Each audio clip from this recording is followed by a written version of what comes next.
Hello and welcome back to this Library of Ruina series. In this video, we'll be receiving the head and going over the final rewards we get. Let's get started. This is a special fight against Zena and Baral. Zena has HP, stagger, and is slash injured, and Baral has HP, stagger, and is pierce injured. He also has a nullifier, which stops the first attack that has a value of 30 or greater from damaging them. At the start of the fight, you'll only have Roland. He has 105 HP, 56 stagger, and in addition to his regular passives, he has weariness, which makes him start at 75% HP.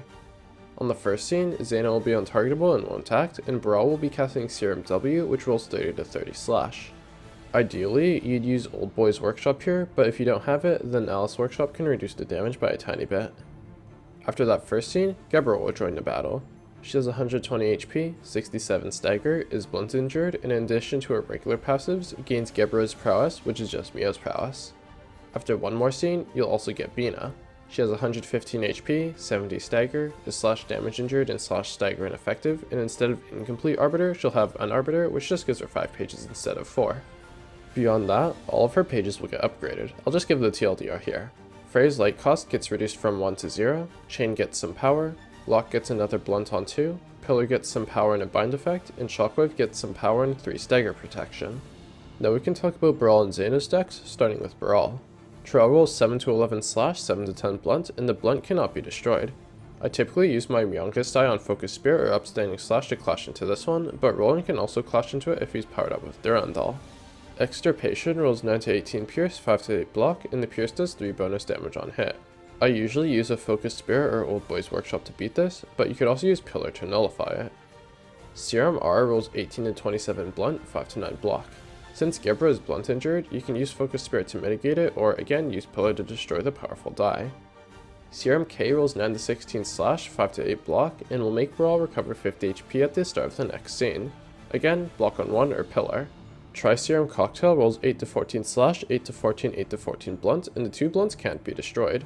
This page rolls really high, so you should probably clash into it with Gebura's Myongas die, preferably after manifesting Ego or landing Focus Spirit. Finally, for Serum W, you can use either Greater Split on your Myongas die to beat it, but remember the first one will get nullified. Zena's deck consists of 4 ranged pages and a mass attack. Birdcage rolls 6 to 10 slash, 8 to 13 blunt that seals a speed dive of the target next scene. I like to use Onrush or Wheels at this tree here. Thin Line rolls 7 to 10 slash, 5 to 9 blunt. The slash cannot be destroyed, and it power nulls itself on the target's page. I generally just use Pillar or a random page from Roland's deck to beat this.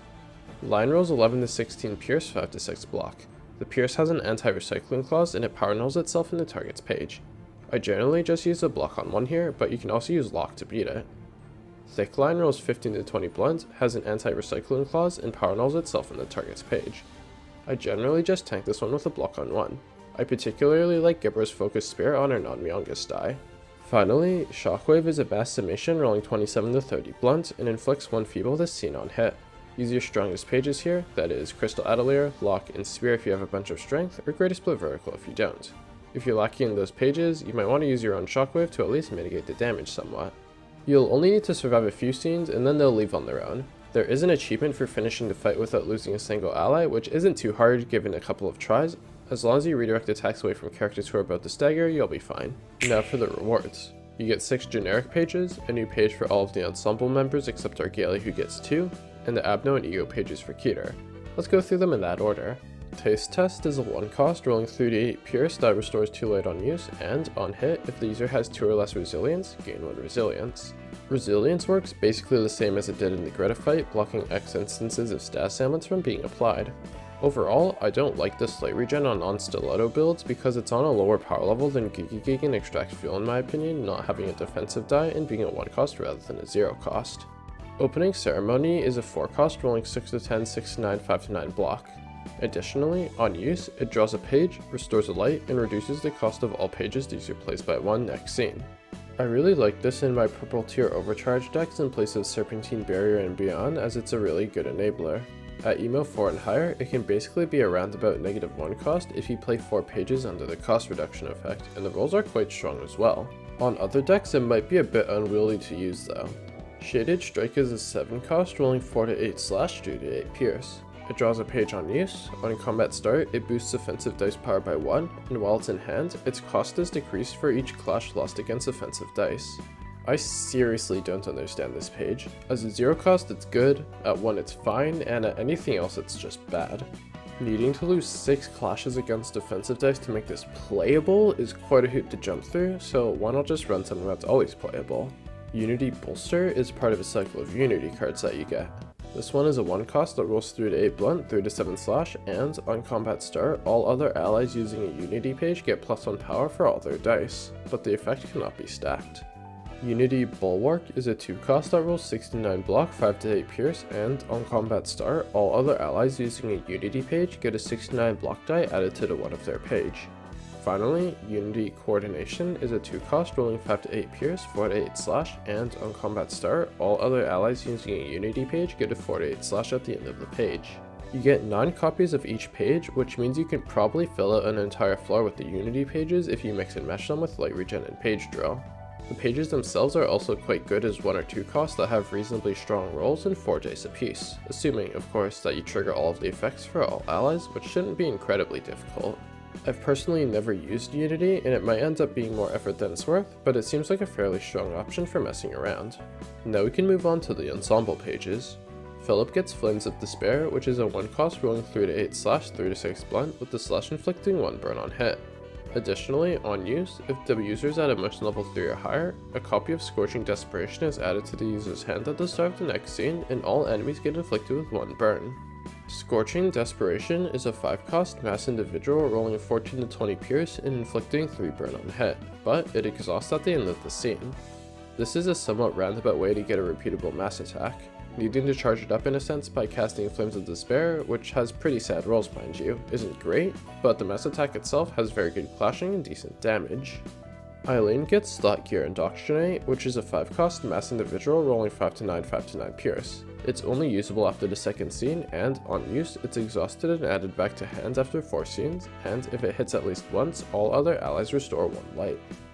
The damage is pretty bad, but it has decent utility, being able to restore 4 light across your team. I kind of wish it had some sort of smoke synergy because I feel like it's not quite good enough to make it into my decks most of the time.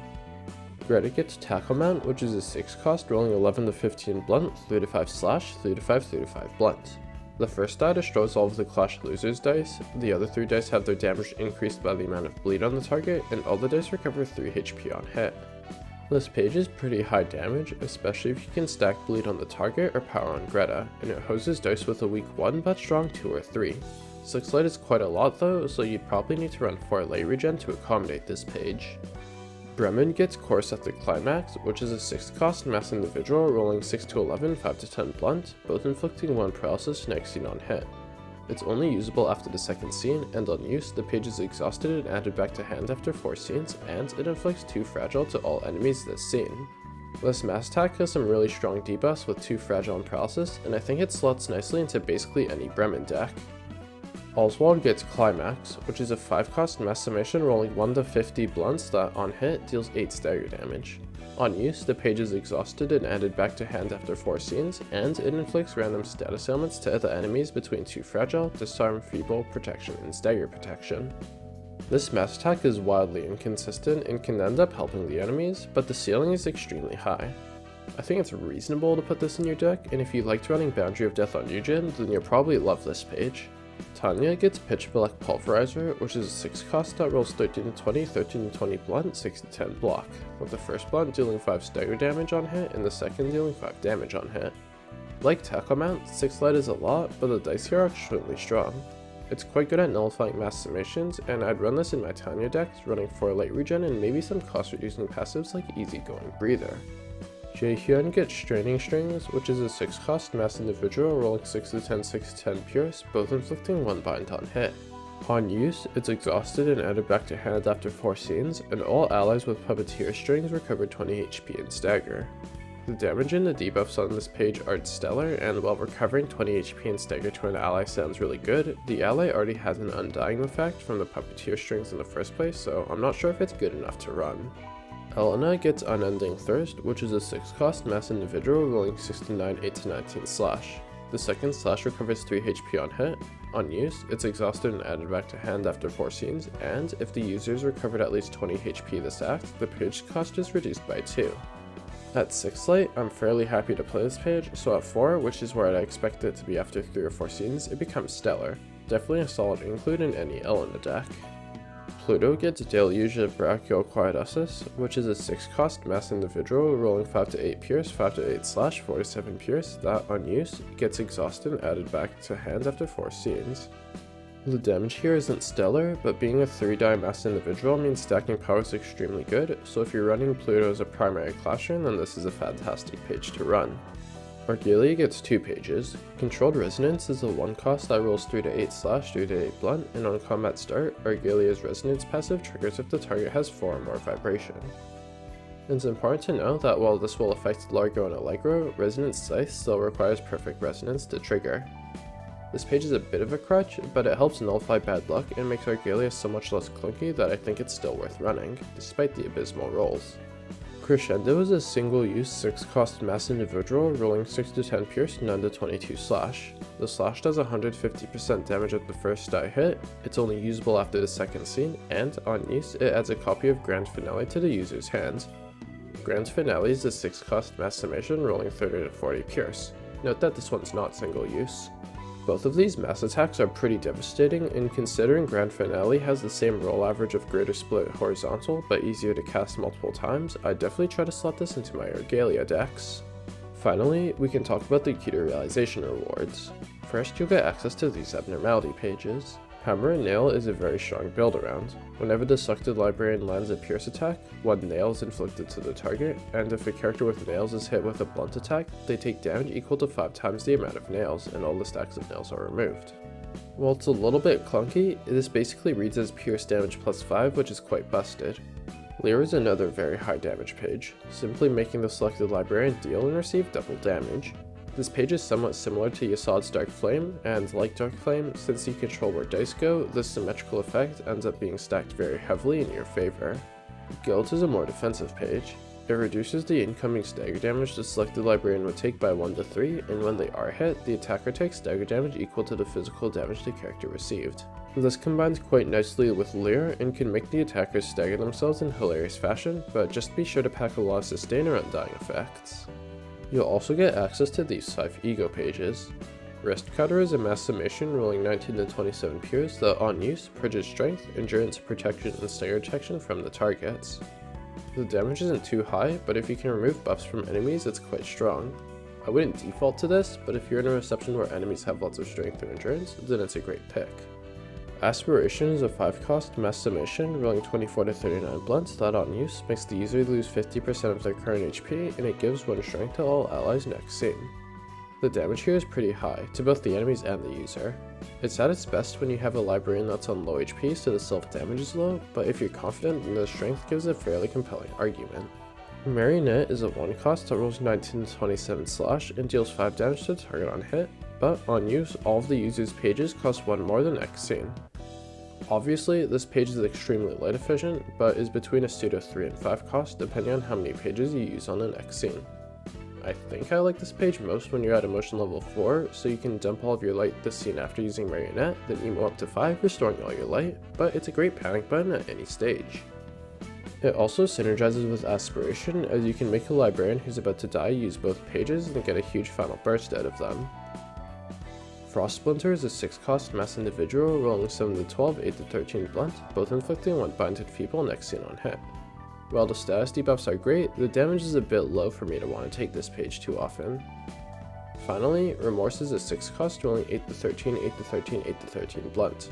Additionally, on hit, 3 random enemies are inflicted with random status ailments from 1 Paralysis, Feeble, Disarm, Bind, and Fragile. This page has really good single target damage and mass debuffing, especially on a character with a bunch of blunt power boosters.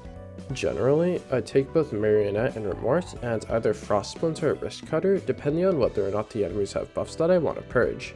Aspiration's drawback is a bit too painful for the roll range, so I'm not too huge on it. And that's it. The entirety of Library of Ruina.